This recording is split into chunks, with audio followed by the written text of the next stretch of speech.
지금 내 딸에게 무슨 짓을 하는 거죠? 무연고 환자로 6인실 끝 침대에 방치되었던 그 할머니가 일주일 만에 완전히 다른 사람이 되어 고급 세단의 행렬 그 중심에 서 있었습니다. 그녀가 부르는 내 딸이라는 말에 수간호사와 미니의 얼굴이 순식간에 무너졌습니다. 지금부터 펼쳐질 이야기, 당신이 생각하는 모든 예측을 완전히 뒤집습니다. 사연 시작 전 구독과 좋아요를 눌러주시면 일상의 위안이 되는 따뜻한 이야기를 가장 먼저 받아보실 수 있습니다. 그리고 댓글로 어디서 듣고 계신지 알려주시면 그곳으로 평안과 행운이 가닿길 마음으로 바라겠습니다. 오늘의 사연 시작하겠습니다. 새벽 5시 알람 소리가 작은 원룸을 깨웠습니다. 한지원이 침대에서 몸을 일으키며 탁자 위 사진첩을 바라봤습니다. 사진첩 속에는 3년 전 돌아가신 어머니의 사진과 함께 박태수가 장례식장에서 건넨 편지가 꽂혀 있었습니다. 반드시 돌아오겠다고 했으면서 지원이 편지를 만지작거리며 중얼거렸습니다. 세수를 마친 지원은 타올로 물기를 닦으며 거울을 보았습니다. 거울 속 자신의 모습이 예전보다 훨씬 야위어 보였습니다. 오늘도 잘 버텨내자. 지원은 자신에게 다짐하며 집을 나섰습니다. 골목을 나서던 지원은 어르신 한 분이 넘어져 있는 모습을 보았습니다. 할머니 옆에는 넘어진 손수레와 그 옆으로 여기저기 흩어진 채소들이 있었어요. 차가 다니는 길이라 자칫 위험한 상황. 지원의 몸은 반사적으로 할머니를 향해 달렸어요. 어머, 할머니 괜찮으세요? 어디 다치신 데 없으세요? 아이고, 나는 괜찮은데. 제가 도와드릴게요. 일어나세요. 천천히.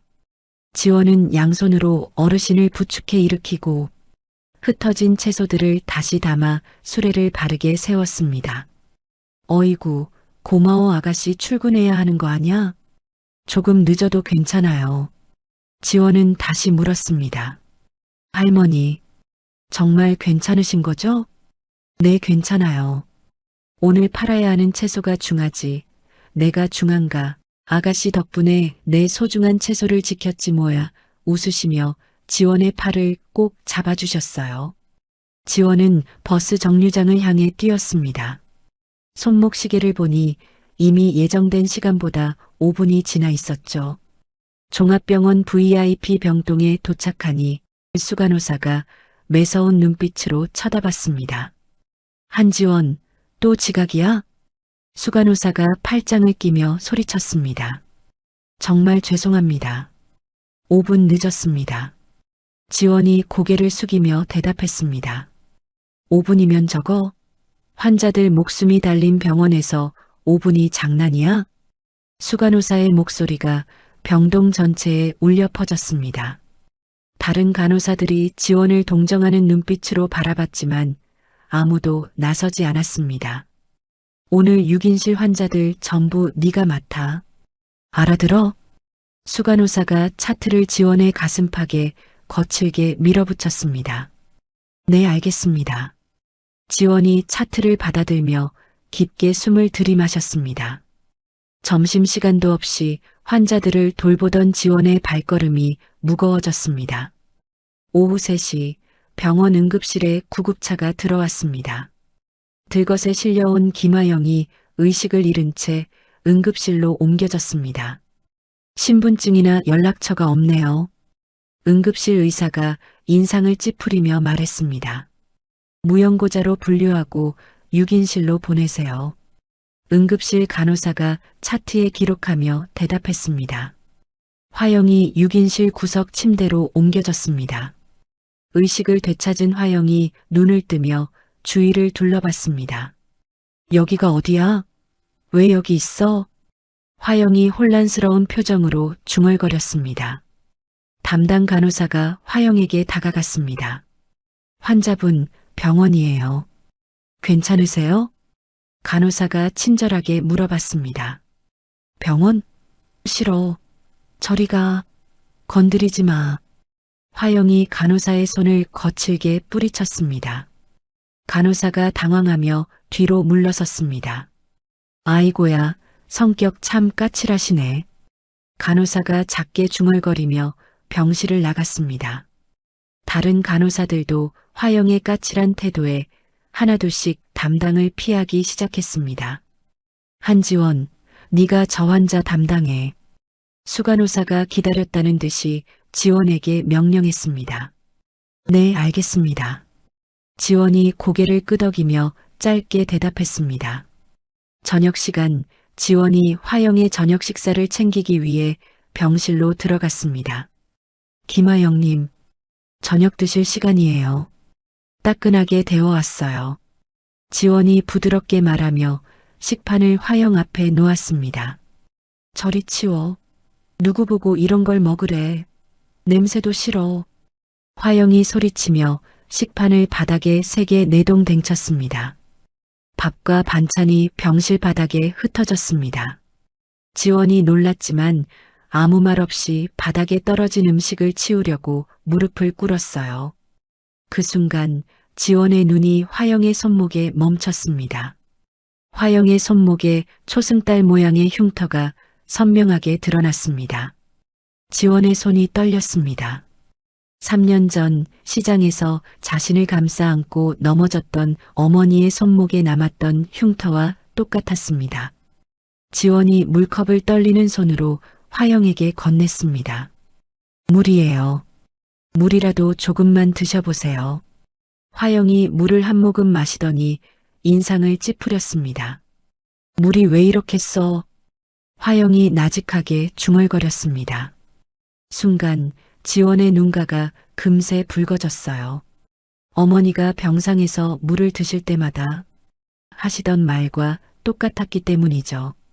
어머니, 지원이 떨리는 목소리로 화영의 손을 붙잡았습니다. 뭐야, 왜 이래? 화영이 당황하며 손을 뿌리치려 했지만 지원의 간절한 눈빛에 잠시 멈칫했습니다. 수간호사님, 제가 이 환자분 전담으로 간호하겠습니다. 지원이 수간호사실로 찾아가 말했습니다. 그래, 좋아하겠다. 네가 알아서 지옥을 열어젖혀주네. 수간호사가 혀를 차며 대답했습니다. 그날 밤 지원이 퇴근하지 않고 화영의 병실 옆간이 침대에서 화영의 상태를 살피며 밤을 지샜습니다. 한밤중 화영이 열에 들떠 신음하기 시작했습니다. 태수야, 내 아들, 태수야. 화영이 잠꼬대처럼 중얼거렸습니다. 지원의 가슴이 철렁 내려앉았습니다. 박태수, 3년 전 헤어진 연인의 이름이었습니다. 우연일 거야. 지원은 스스로를 달래며 눈을 감았습니다. 하지만 마음 한편에서는 이미 알 수 없는 끌림이 꿈틀거리고 있었습니다. 새벽 공기가 병실 창문 사이로 스며들며 두 여인의 첫 만남은 그렇게 조용히 깊어지고 있었습니다. 다음 날 아침 지원이 수간호사의 눈을 피해 밤새 끓인 쌀 미음을 보온병에 담아왔습니다. 화영이 여전히 등을 돌리고 누워 있었습니다. 지원이 조용히 화영의 침대 옆에 앉았습니다. 김화영님, 아침이에요. 지원이 부드럽게 말했습니다. 화영이 대답 없이 벽만 바라봤습니다. 지원이 억지로 먹이려 하지 않고 어머니가 생전에 즐겨 부르시던 섬집 아기를 나직이 흥얼거리기 시작했습니다. 엄마가 섬그늘에서 굴 따러 가면 아기가 혼자 남아서 집을 보다가 지원의 맑은 목소리가 병실에 퍼졌습니다. 화영의 굳게 닫힌 눈꺼풀이 미세하게 떨렸습니다. 이틀째 지원이 같은 노래를 부르며 화영 곁을 지켰습니다. 바다에 밤배가 떠나갈 적에 등대불이 깜빡깜빡 거리어도 사흘째 되는 날 화영이 처음으로 지원이 건넨 미음 한 숟갈을 받아 먹었습니다. 지원의 눈에 기쁨의 눈물이 맺혔습니다. 맛있어요? 지원이 조심스럽게 물어봤습니다. 화영이 여전히 말이 없었지만 거부하지는 않았습니다. 지원이 다른 환자들 몰래 자신의 사비로 고단백 영양제를 샀습니다. 이거 들키면 안 돼. 지원이 혼잣말하며 화영의 링거에 영양제를 몰래 섞어 넣었습니다. 간호사들이 지원을 수군거리며 바라봤습니다. 저 간호사 뭐야? 왜 저 할머니한테만 저러지? 이상해, 정말. 무연고 환자가 엄마라도 되는 줄 아나 봐. 간호사들의 험담이 병동 전체로 퍼졌습니다. 수간호사가 다른 간호사들과 수군거렸습니다. 한지원이 요즘 이상해. 저 할머니한테 완전히 빠져 있어. 그러게요. 밤까지 남아서 간병하고. 일주일이 지났습니다. 지원이 휠체어를 가져와 화영을 태웠습니다. 김화영님, 옥상 정원으로 가요. 지원이 휠체어를 밀며 말했습니다.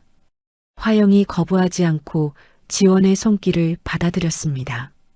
옥상 정원에 도착한 지원이 화영을 햇살 좋은 곳에 앉혔습니다.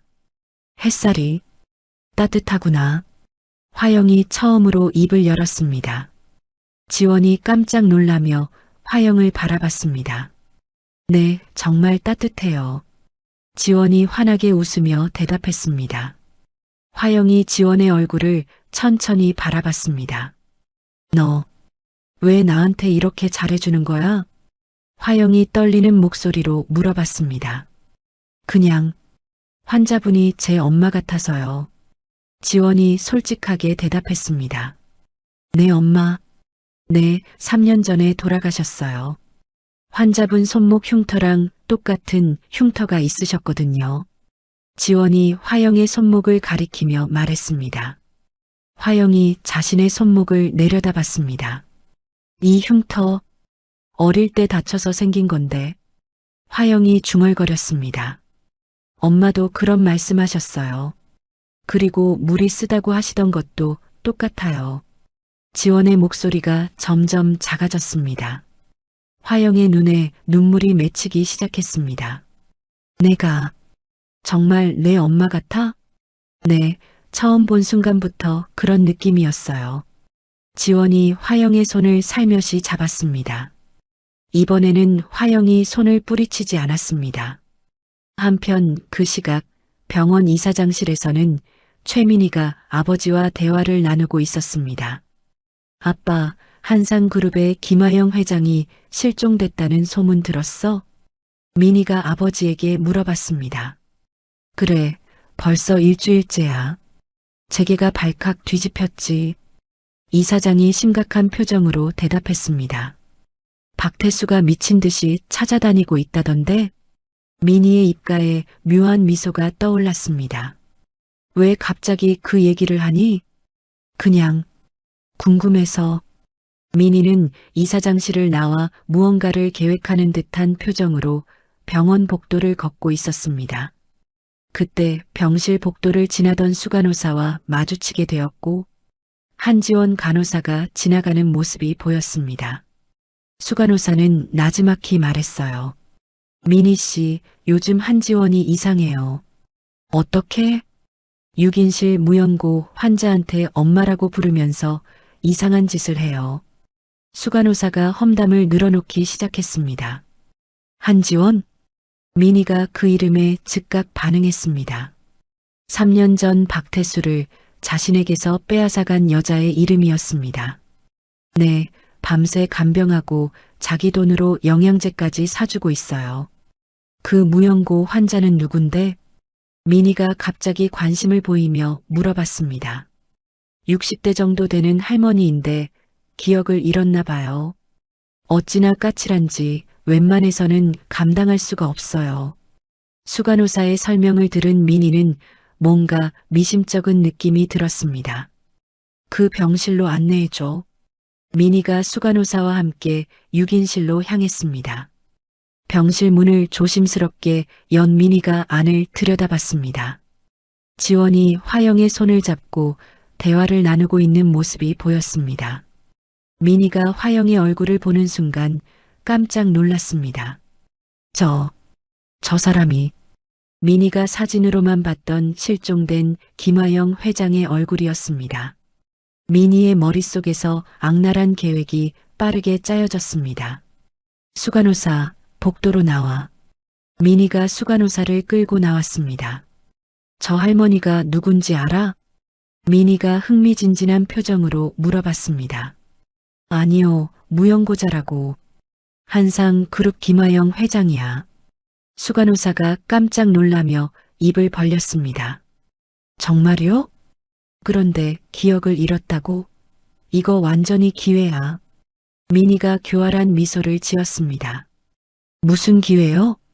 박태수가 언젠가는 어머니를 찾으러 이 병원에 올 거야. 그 전에 한지원을 완전히 치워버려야 해. 민희가 차가운 목소리로 말했습니다. 어떻게요? 한지원이 회장님에게 접근한 꽃뱀이라는 증거를 만들어. 확실하게. 민희가 수간호사의 어깨를 잡으며 압박했습니다. 수간호사가 민희의 무서운 눈빛에 고개를 끄덕였습니다.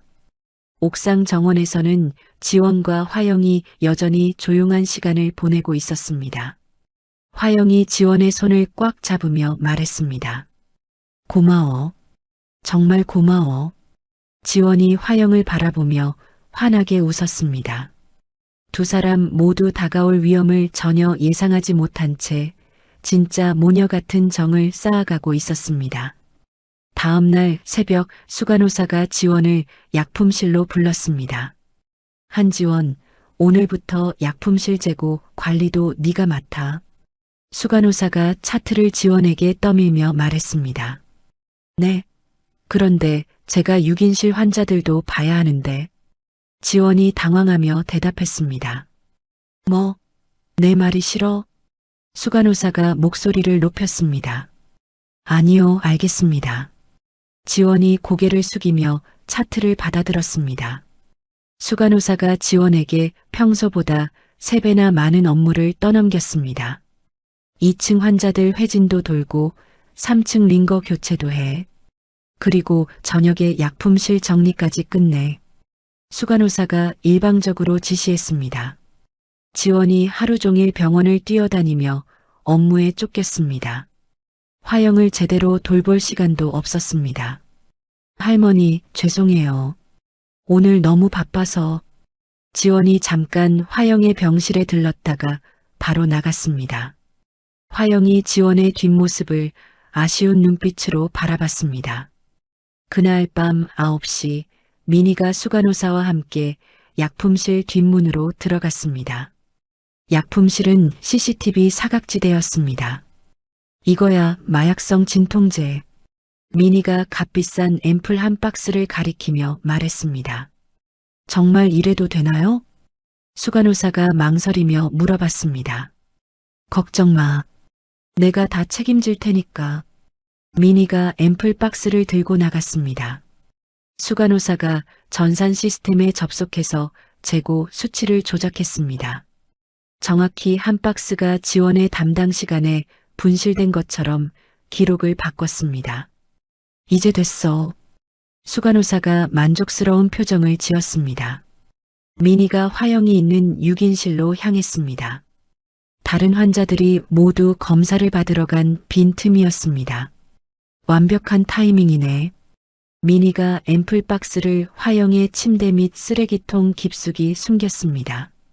화영이 잠들어 있어서 아무것도 모르는 상황이었습니다. 이제 기다리기만 하면 돼. 민희가 차가운 미소를 지으며 병실을 나왔습니다. 지원이 온갖 잡무에 시달리다 자정이 다 되어서야 약품실로 향했습니다. 피곤한 몸을 이끌고 재고 정리를 시작했습니다. 이상하네. 앰플 개수가 안 맞아. 지원이 전산 기록과 실제 재고를 대조하며 고개를 갸우뚱했습니다. 몇 번을 세어봐도 앰플 한 박스가 부족했습니다. 분명히 제대로 정리했는데. 지원이 다시 한번 확인해봤지만 결과는 마찬가지였습니다. 약품실 정리를 마친 지원이 화영의 마지막 상태를 확인하러 6인실로 향했습니다. 화영이 편안하게 잠들어 있는 것을 확인한 지원이 안도의 한숨을 쉬었습니다. 할머니, 내일은 더 많이 돌봐드릴게요. 지원이 화영에게 작게 속삭였습니다. 병실 문을 나서는 순간 복도에서 기다리고 있던 민희와 수간호사가 나타났습니다. 경비팀 4명도 함께 있었습니다. 한지원, 수간호사가 지원의 멱살을 잡으며 소리쳤습니다. 네, 왜 그러세요? 지원이 깜짝 놀라며 뒷걸음쳤습니다. 마약성 진통제 훔쳐간 게 너지. 수간호사가 지원을 약품실로 거칠게 끌고 갔습니다. 무슨 소리예요? 저는 아무것도 훔치지 않았어요. 지원이 억울하게 소리쳤습니다. 그럼 이건 뭐야? 수간호사가 조작된 전산 기록을 지원에게 보여줬습니다. 네가 담당한 시간에 정확히 앰플 한 박스가 없어졌어. 민희가 뒤에서 팔짱을 끼고 지켜봤습니다. 저는 정말 모르겠어요. 분명히 재고 정리를 제대로 했는데. 지원이 절망적인 표정으로 말했습니다. 증거를 찾아봐야겠네. 민희가 교묘하게 끼어들며 말했습니다. 경비팀이 민희의 신호를 받고 화영의 병실로 향했습니다. 여기 있네. 경비원이 화영의 침대 및 쓰레기통에서 앰플 박스를 꺼내며 소리쳤습니다. 이게 뭐예요? 지원이 놀라며 물어봤습니다. 네가 무연고 환자에게 마약을 빼돌린 증거야. 수간호사가 승리한 듯 소리쳤습니다. 화영이 소음에 잠에서 깨어 상황을 파악했습니다. 지원아, 무슨 일이야? 화영이 걱정스러운 표정으로 물어봤습니다. 할머니, 저는 정말 아무것도 하지 않았어요. 지원이 눈물을 흘리며 화영에게 말했습니다. 민희가 병원장에게 전화를 걸었습니다. 병원장님, 간호사가 마약을 훔쳤어요. 당장 경찰을 부르지 않으면 이사장님께 보고하겠어요. 민희가 협박조로 말했습니다. 지원이 차가운 복도 바닥에 주저앉았습니다. 3년 전 어머니의 임종을 지키지 못했던 무력감이 다시 밀려왔습니다. 또 이런 일이. 지원이 두 손으로 얼굴을 가리며 흐느꼈습니다. 수간호사가 경비팀에게 지시했습니다. 저 여자 잡아둬. 경찰 올 때까지. 경비원들이 지원의 팔을 붙잡았습니다. 화영이 침대에서 일어나려고 했지만 몸이 말을 듣지 않았습니다. 지원아. 화영이 안타까운 표정으로 지원을 바라봤습니다. 병원 징계위원회도 소집할 거야. 정직은 물론이고 해고까지 각오해. 수간호사가 차가운 목소리로 말했습니다. 민희가 만족스러운 표정으로 이 모든 광경을 지켜봤습니다. 박태수가 오기 전에 완전히 정리되겠네. 민희가 속으로 생각하며 미소를 지었습니다. 지원이 절망에 빠져 눈을 질끈 감았습니다. 이 악몽이 빨리 끝나기만을 바랄 뿐이었습니다. 정말 이렇게 끝나는 건가? 지원이 떨리는 목소리로 중얼거렸습니다. 복도에는 지원의 억울한 흐느낌만이 쓸쓸하게 울려 퍼졌습니다. 화영이 주먹을 불끈 쥐며 이 모든 상황을 지켜보고 있었습니다. 내가 뭔가 해야 해. 화영이 마음속으로 다짐했습니다. 하지만 기억을 잃은 무연고자로 분류된 자신이 할 수 있는 일이 없어 보였습니다. 민희의 계획이 착착 진행되고 있었습니다. 병원 앞에 도착했습니다. 경찰관 2명이 수갑을 들고 복도로 올라왔습니다. 마약 절도범이 어디 있습니까? 경찰관이 수간호사에게 물어봤습니다. 저기 있어요. 수간호사가 바닥에 주저앉은 지원을 가리켰습니다. 경찰관이 지원에게 다가가며 수갑을 꺼냈습니다. 한지원 씨죠? 마약류 관리법 위반 혐의로. 경찰관이 말을 끝내기도 전에 갑작스러운 소리가 복도를 울렸습니다.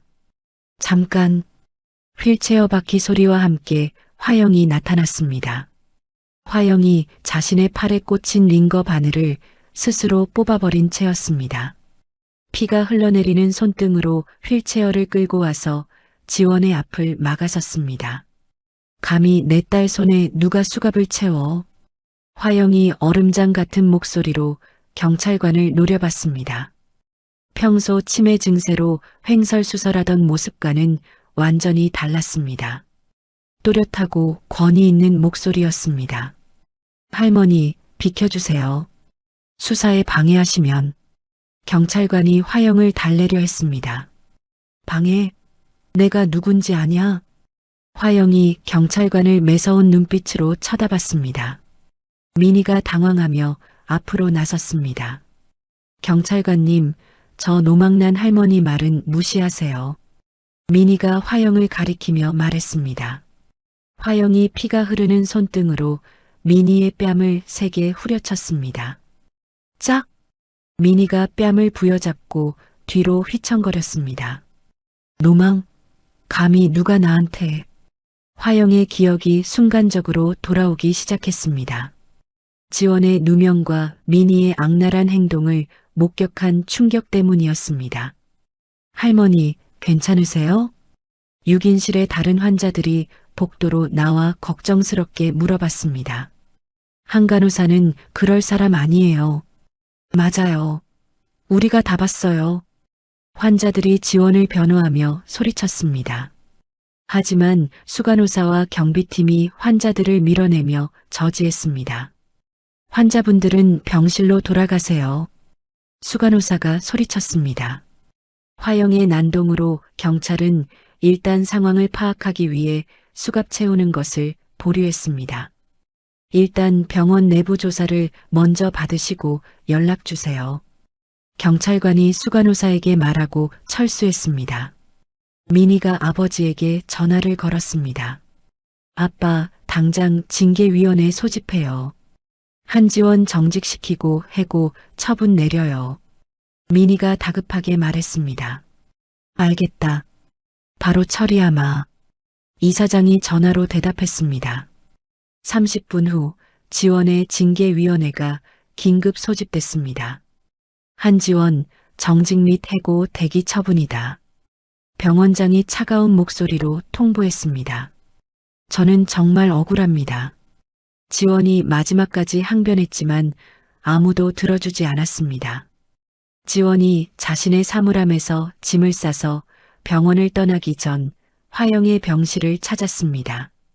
화영이 침대에서 눈물을 흘리고 있었습니다. 미안하다. 나 같은 것 때문에. 너까지.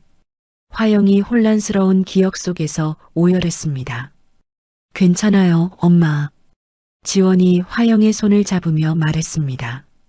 엄마가 날 지켜주려고 했잖아요. 지원의 목소리가 떨렸습니다. 두 사람이 진짜 모녀처럼 서로를 끌어안고 한참을 울었습니다. 지원아. 화영이 자신이 수십 년간 끼고 있던 낡은 금반지를 빼서 지원의 손에 쥐어줬습니다. 금반지는 투박했지만 특별한 광채가 났습니다. 이거라도 가지고 가. 내 딸. 밥이라도 굶지 마. 화영이 더듬거리며 말했습니다. 안 돼요, 할머니. 이런 비싼 걸 받을 수 없어요. 지원이 반지를 돌려주려 했습니다. 이건 내 목숨보다 소중한 거야. 네가 가져야 해. 화영이 지원의 주머니에 반지를 억지로 쑤셔 넣었습니다. 지원이 화영을 마지막으로 끌어안고 병실을 떠났습니다. 화영이 지원의 뒷모습을 바라보며 주먹을 꽉 쥐었습니다. 기다려. 내가 반드시. 화영이 결심에 찬 표정을 지었습니다. 지원이 떠난 직후 청소를 하러 들어온 미화원 아주머니가 있었습니다. 화영이 수간호사의 눈을 피해 미화원에게 다가갔습니다. 아주머니, 잠깐만요. 화영이 미화원을 조용히 불렀습니다. 네, 할머니. 미화원이 대답했습니다.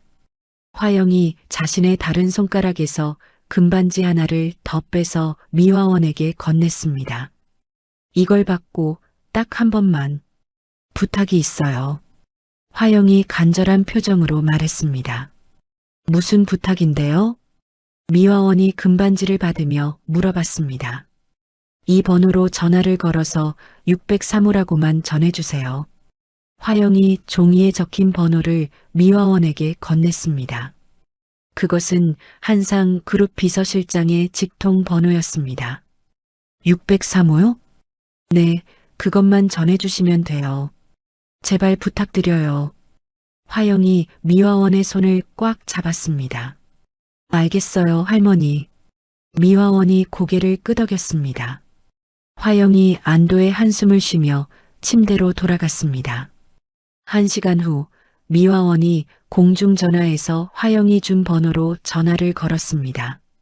여보세요. 한상 그룹 비서실입니다. 603호라고 전해달라고 하는데요. 미화원이 화영의 부탁대로 전했습니다. 전화 너머에서 깜짝 놀라는 소리가 들렸습니다. 지금 뭐라고 하셨습니까? 비서실장이 급하게 물어봤습니다. 603호요. 어느 병원에서 전화하신 거죠? 비서실장이 다급하게 확인했습니다. 미화원이 병원 이름을 알려줬습니다. 알겠습니다. 감사합니다. 비서실장이 전화를 끊고 즉시 박태수에게 연락했습니다. 화영의 신호가 드디어 도달한 것이었습니다. 화영이 병실에서 창밖을 바라보며 중얼거렸습니다. 이제 시작이다.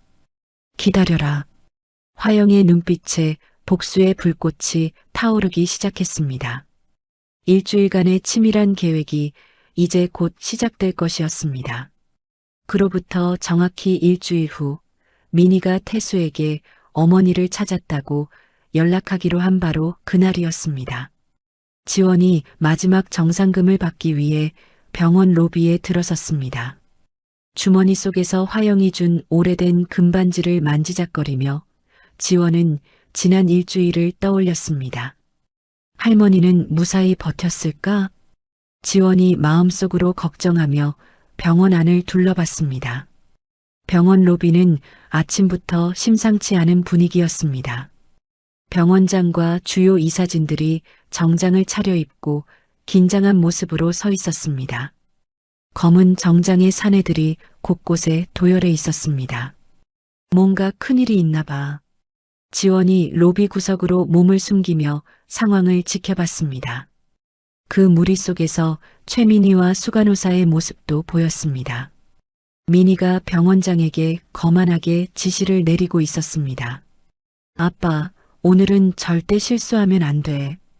민희가 아버지에게 귀띔했습니다. 걱정 마라. 모든 준비가 끝났다. 병원장이 자신만만하게 대답했습니다.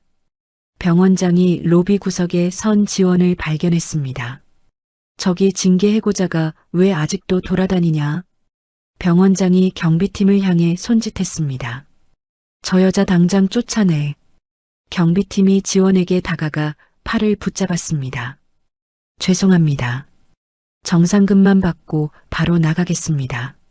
지원이 고개를 숙이며 말했습니다. 경비팀이 지원을 끌어내려는 바로 그 순간이었습니다. 병원 정문 앞에 번호판조차 없는 검은색 고급 세단차들이 줄지어 멈춰 섰습니다. 저게 뭐야? 로비에 있던 사람들이 모두 창밖을 바라봤습니다. 병원장과 민희의 얼굴이 순식간에 사색이 됐습니다. 설마. 민희가 떨리는 목소리로 중얼거렸습니다. 검은 정장의 경호원들이 마지막 세단차의 문을 열었습니다.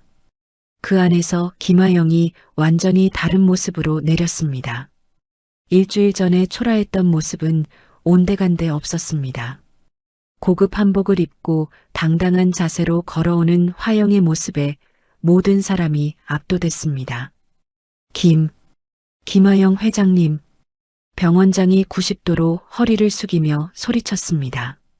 화영과 함께 한상그룹의 법무팀과 비서실 직원들이 병원 안으로 들어왔습니다. 그리고 화영의 바로 옆에는 박태수가 서 있었습니다. 어머니. 태수가 화영을 걱정스럽게 바라봤습니다. 괜찮다, 태수야. 화영이 아들을 향해 따뜻하게 미소 지었습니다. 화영의 첫 번째 시선은 경비에게 붙들린 지원에게 향했습니다. 지금 내 딸에게 무슨 짓을 하는 거지? 화영이 얼음장 같은 목소리로 병원장을 노려봤습니다.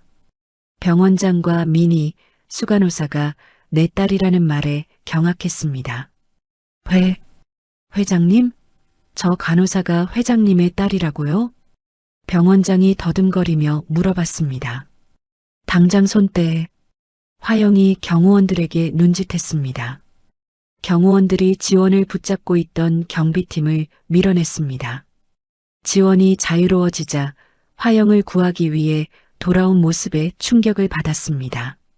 할머니, 아니 회장님, 지원이 어떻게 불러야 할지 몰라 당황했습니다.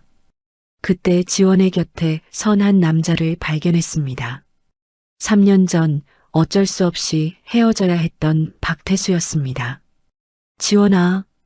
태수가 이 사진의 시선도 아랑곳하지 않고 지원에게 달려왔습니다. 태수야? 지원이 믿을 수 없다는 표정으로 태수를 바라봤습니다. 태수가 지원을 끌어안으며 말했습니다. 미안해, 늦어서 미안해. 태수의 목소리가 떨렸습니다. 태수가 지원의 손에 쥐어진 오래된 금반지를 발견했습니다. 어머니, 이 반지가 왜 지원이 손에? 태수가 충격과 혼란에 휩싸였습니다. 화영이 모든 기억이 돌아온 듯한 표정으로 말했습니다. 태수야, 네가 3년 전 그토록 사랑했던 여인을 이제야 내 딸로 알아봤다. 화영의 눈에 눈물이 글썽였습니다.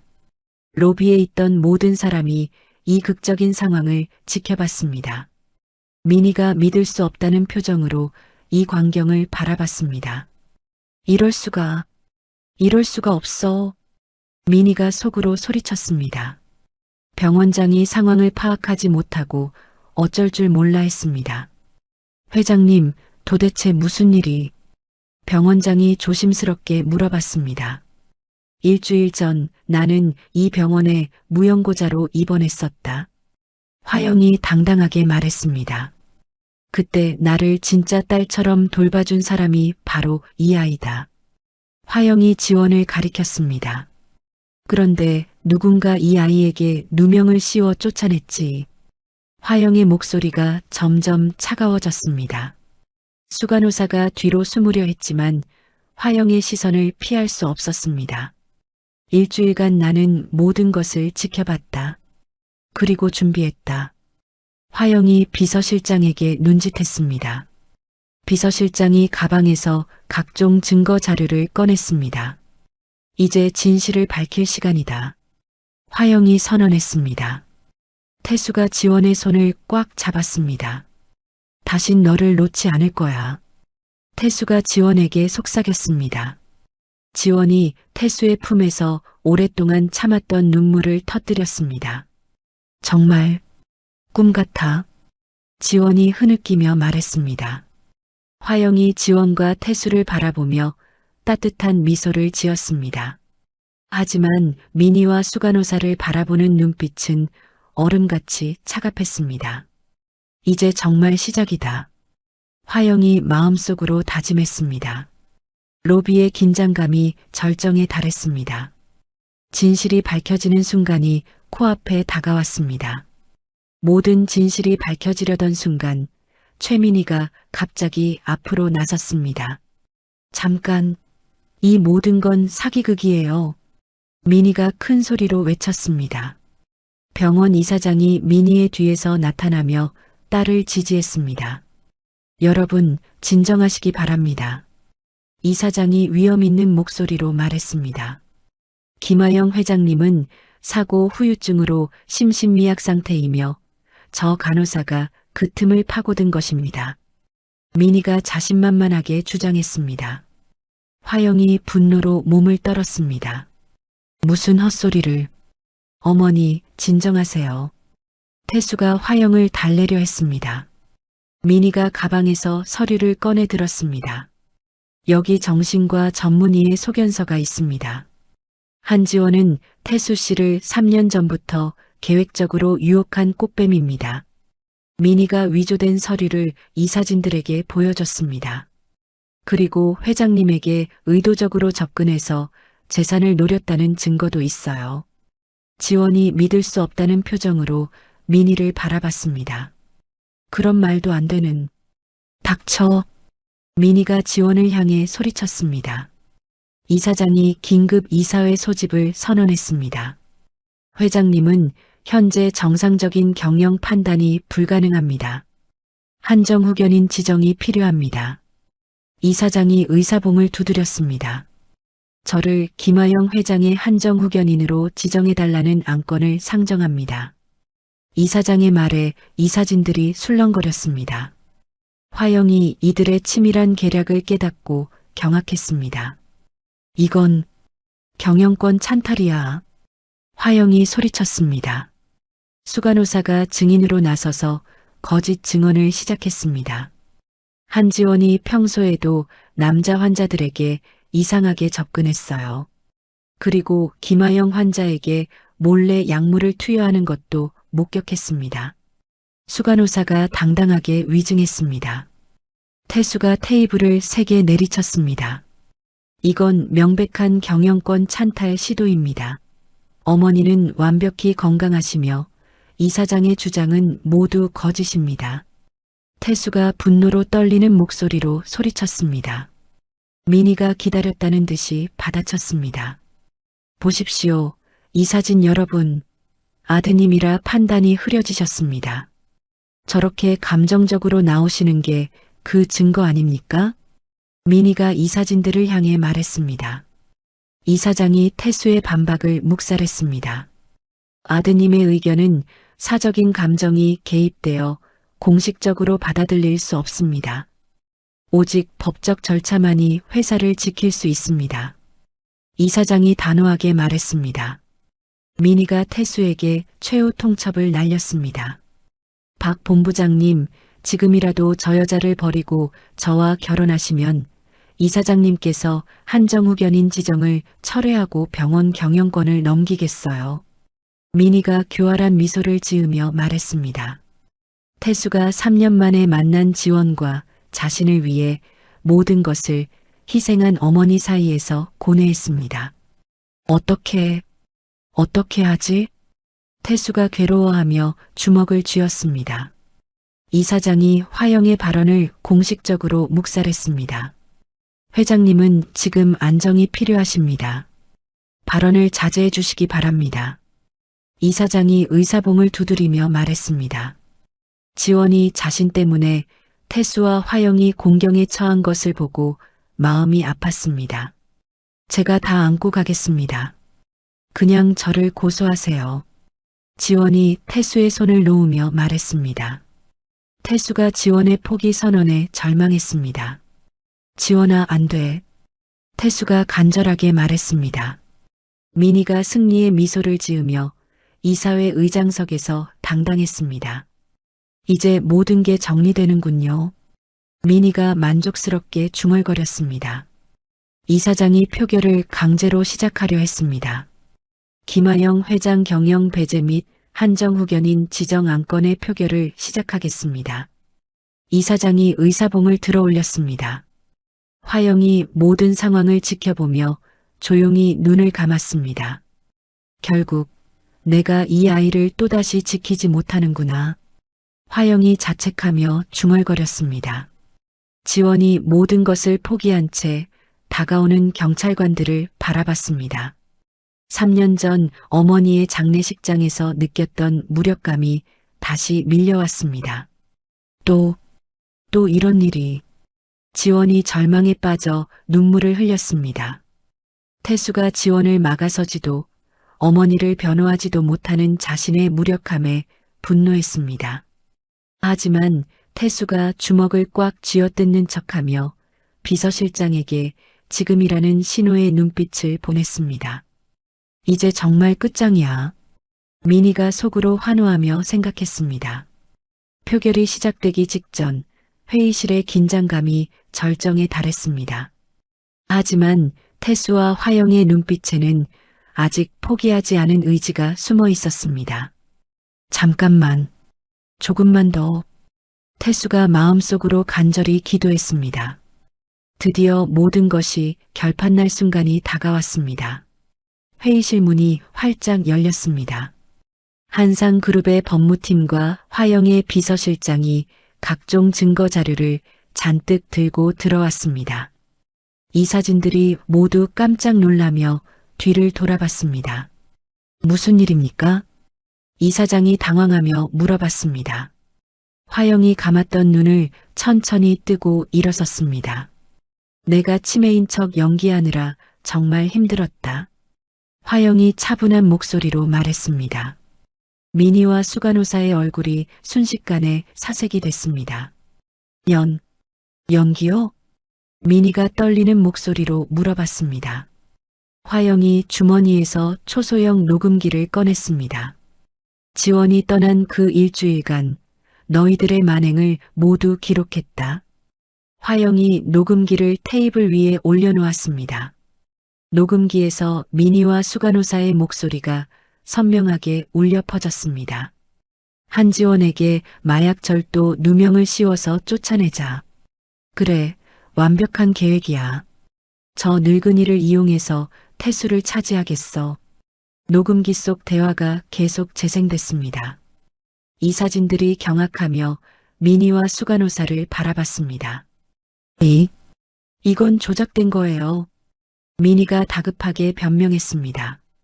비서실장이 화영이 이번 첫날부터 정상적인 판단하에 기록한 자필 일기를 꺼냈습니다. 회장님께서 모든 상황을 정확히 기록하셨습니다. 비서실장이 일기를 이 사진들에게 보여줬습니다. 일기에는 지원의 간병과 미니의 계략이 상세히 적혀 있었습니다. 그리고 이것은 미화원을 통해 수집한 외부 증거들입니다. 비서실장이 추가 자료들을 제출했습니다. 동시에 법무팀이 이사장의 횡령 내역을 모든 이사진에게 배포했습니다. 이사장님께서 수년간 병원 공금을 횡령하신 내역입니다. 법무팀장이 차분하게 설명했습니다. 그리고 최민희 씨가 위조한 정신과 소견서의 원본도 확보했습니다. 법무팀이 위조 증거를 폭로했습니다. 수간호사가 산더미 같은 증거 앞에서 무너졌습니다. 최민희 씨가 시키는 대로 했을 뿐이에요. 수간호사가 모든 죄를 자백하며 미니의 머리채를 잡았습니다. 이 여자가 다 시켰어요. 저는 피해자라고요. 수간호사가 절규하며 소리쳤습니다. 상황이 순식간에 역전되자 미니와 이사장이 도망치려 했습니다. 하지만 입구를 막아선 경호원들에게 붙잡혔습니다. 놓아줘. 내가 누군지 알아? 미니가 발악하며 소리쳤습니다. 태수가 망연자실한 미니에게 천천히 다가갔습니다. 미니야, 3년 전 지원과 헤어지게 만든 것도 내 짓이었지? 태수가 차가운 목소리로 물어봤습니다. 그게 뭔 상관이야? 미니가 당황하며 대답했습니다. 태수가 휴대폰을 꺼내서 오래된 음성 메시지를 재생했습니다. 내 엄마가 그 고아년을 절대 허락하지 않을 거라 했지? 하하. 3년 전 미니가 태수에게 보낸 조롱이 담긴 음성 메시지였습니다. 이 사진들이 미니의 악랄함에 경악했습니다. 네가 어머니에게 지원이 다른 남자를 만난다고 거짓말한 것도 다 들통났어. 태수가 추가 증거를 제시했습니다. 화영이 분노로 몸을 떨며 이사장에게 다가갔습니다. 내 병원에서 내 돈을 훔쳤으니 법대로 처리하겠다. 화영이 단호하게 선언했습니다. 경찰이 회의실로 들어와서 이사장과 미니, 수간호사를 체포했습니다. 횡령 및 명예훼손, 마약류 관리법 위반 교사 혐의로 긴급 체포합니다. 경찰관이 수갑을 채우며 말했습니다. 안 돼. 이럴 수는 없어. 미니가 끝까지 발악했습니다. 화영이 병원장도 그 자리에서 즉각 파면시켰습니다. 이 모든 사실을 묵인한 죄를 물어 파면한다. 화영이 차갑게 선언했습니다. 지원이 이 모든 광경을 멍하니 바라보다가 안도의 한숨을 쉬었습니다. 정말 끝난 건가요? 지원이 떨리는 목소리로 물어봤습니다. 화영이 수많은 이사진 앞에서 지원의 손을 높이 치켜들었습니다. 이 아이가 내 아들이 3년간 그리워한 여자이자 내가 목숨으로 지켜낸 내 딸이다. 화영이 공식적으로 선언했습니다. 이 사진들이 모두 박수를 치며 지원을 환영했습니다. 화영이 지원의 주머니에서 낡은 금반지를 다시 꺼냈습니다. 이것이 한상의 안주인에게만 물려주는 징표다. 화영이 금반지를 지원의 손가락에 다시 끼워줬습니다. 금반지가 지원의 손가락에 완벽하게 맞았습니다. 이제 정말 우리 가족이구나. 화영이 따뜻한 미소를 지었습니다. 태수가 지원을 부드럽게 안아주며 속삭였습니다. 다시는 너를 놓지 않을게. 태수의 목소리가 감정으로 떨렸습니다. 지원이 그 품에서 오랫동안 참아왔던 눈물을 터뜨렸습니다. 고마워요. 정말 고마워요. 지원이 흐느끼며 말했습니다. 회의실 밖으로 끌려가는 민희가 마지막으로 소리쳤습니다. 이게 끝이 아니야. 내가 다시 돌아올 거야. 하지만 아무도 그녀의 말에 신경 쓰지 않았습니다. 화영이 태수와 지원을 바라보며 만족스러운 표정을 지었습니다.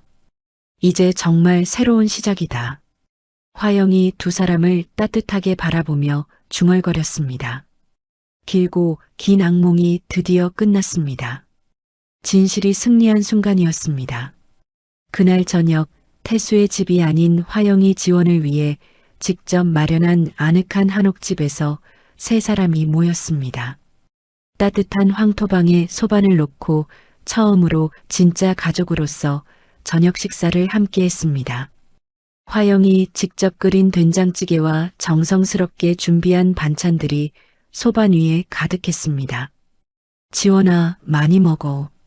화영이 지원의 그릇에 밥을 정성스럽게 퍼주었습니다. 어머니, 이렇게까지 하시면 안 되는데요. 지원이 눈시울을 붉히며 말했습니다. 뭔 소리야.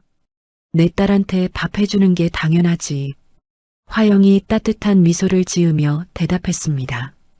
태수가 어머니와 지원이 나누는 대화를 흐뭇하게 바라봤습니다. 식사 도중 화영이 갑자기 젓가락을 내려놓고 지원에게 고개를 깊이 숙였습니다. 지원아, 정말 미안하다. 화영의 목소리가 떨렸습니다. 어머니, 왜 그러세요? 지원이 당황하며 화영을 일으켜 세우려 했습니다. 3년 전에 네가 고아라는 이유만으로 태수와의 결혼을 그토록 모질게 반대했었다. 화영이 눈물을 흘리며 고백했습니다. 나도 가난한 집안에서 한상으로 시집와서 평생을 시어머니에게 구박받았다. 화영이 과거를 회상하며 말을 이어갔습니다. 너도 나와 같은 고통을 겪을까봐 두려웠다. 하지만 그건 변명일 뿐이야. 화영이 자신의 잘못을 진심으로 사죄했습니다. 지원이 화영의 손을 꼭 잡았습니다. 어머니, 이제 그런 말씀하지 마세요.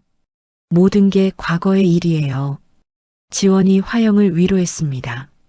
지원이 가방에서 돌아가신 어머니의 사진이 담긴 낡은 사진첩을 꺼냈습니다. 제 친어머니 사진이에요. 지원이 사진첩을 화영에게 보여줬습니다.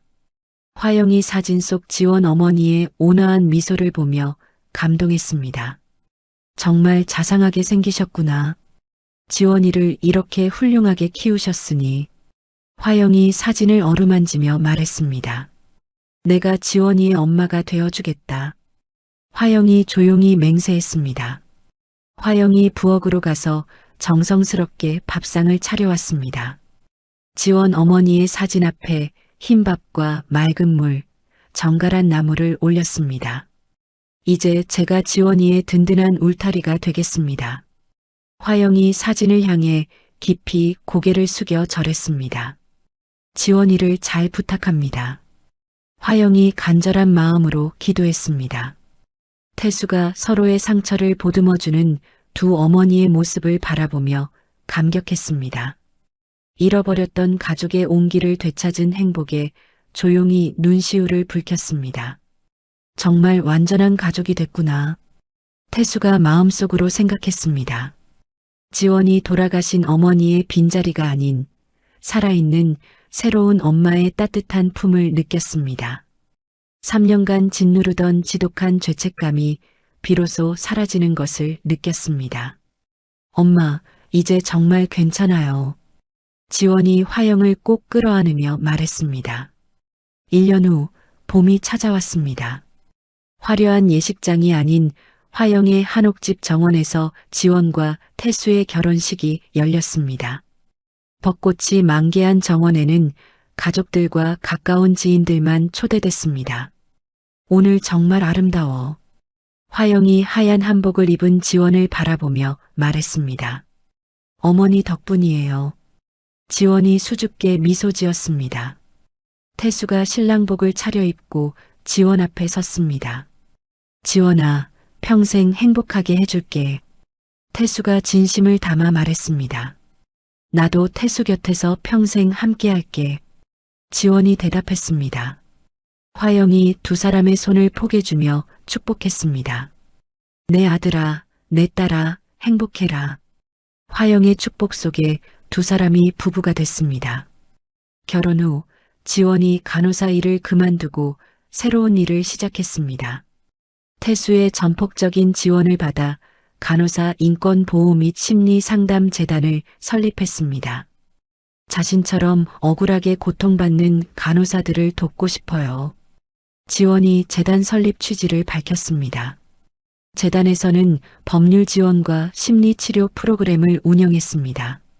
많은 간호사들이 재단의 도움을 받아 새로운 삶을 시작했습니다. 재단 설립 1주년 기념식 날 특별한 소식이 있었습니다. 지원이 어느덧 만삭의 몸이 되어 있었습니다. 화영이 그 누구보다 행복한 미소로 예비 손주를 기다렸습니다. 우리 손주 얼굴이 궁금하다. 화영이 지원의 배를 살며시 쓰다듬으며 말했습니다. 분명 태수 닮은 예쁜 아기일 거예요. 지원이 행복한 표정으로 대답했습니다. 최민희와 이사장은 모든 재산을 몰수당하고 법의 심판을 받았습니다. 수간호사도 간호사 면허가 취소되고 교도소에 수감됐습니다. 태수가 병원의 새로운 이사장으로 취임했습니다. 과거의 모든 비리를 청산하고 환자와 직원이 모두 행복한 병원으로 개혁을 이끌었습니다. 이제 정말 바뀐 병원이 됐구나. 태수가 병원을 둘러보며 뿌듯해했습니다. 늦은 오후 재단 사무실에서 지원이 어린 간호사들을 상담하고 있었습니다. 힘들어도 포기하지 마세요. 분명 길이 있을 거예요. 지원이 후배 간호사를 격려했습니다. 그때 태수와 화영이 갓 태어난 아기를 안고 사무실로 들어왔습니다. 우리 아가가 엄마를 찾고 있어. 태수가 환한 미소로 말했습니다. 지원이 아기를 받아 안으며 눈물을 흘렸습니다. 정말 꿈 같아요. 지원이 감격하며 말했습니다. 화영이 손주를 바라보며 흐뭇해했습니다. 이제 정말 완벽한 가족이구나. 화영이 만족스럽게 중얼거렸습니다. 세 사람이 이제는 네 사람이 되어 서로를 바라보며 미소를 나눴습니다. 과거의 상처가 아문 자리에 피어난 진정한 가족의 행복을 만끽했습니다. 우리 모두 행복하자. 화영이 가족들을 끌어안으며 말했습니다. 따뜻한 오후 햇살이 재단 사무실을 가득 채우며 새로운 생명과 함께하는 행복한 가족의 이야기가 계속되고 있었습니다. 진정한 가족이란 혈연이 아니라 마음으로 만들어지는 것일지도 모릅니다. 한지원과 김하영처럼 처음엔 낯선 사람이었지만 서로를 지키고 품어주는 마음이 진짜 모녀의 인연을 만들어냈죠. 때로는 우리 곁에 있는 소중한 사람들을 놓치기도 하고 오해와 편견으로 상처를 주기도 합니다. 하지만 진심으로 사랑하고 보듬어 주려는 마음만 있다면 어떤 시련도 이겨낼 수 있다는 것을 이들의 이야기가 보여주었어요. 지원이가 화영 할머니를 진심으로 간병했듯이 화영이 지원을 목숨 걸고 지켜냈듯이 우리도 누군가에게는 그런 따뜻한 존재가 되고 있을 거예요. 가족의 형태는 달라도 서로를 아끼고 사랑하는 마음이야말로 가장 소중한 것이 아닐까요? 오늘의 이야기는 여기까지입니다. 누군가의 삶을 따라 걸어본 오늘, 여러분 마음에 작은 숨 하나 쉬어가는 순간이 되었길 바라며 이야기 속 누군가에게 전해주고 싶은 말이 있다면 댓글로 남겨주세요. 그 한 줄이 누군가에게는 큰 위로가 될지도 모릅니다. 오늘도 고생 많으셨습니다. 따뜻한 밤 보내세요. 감사합니다.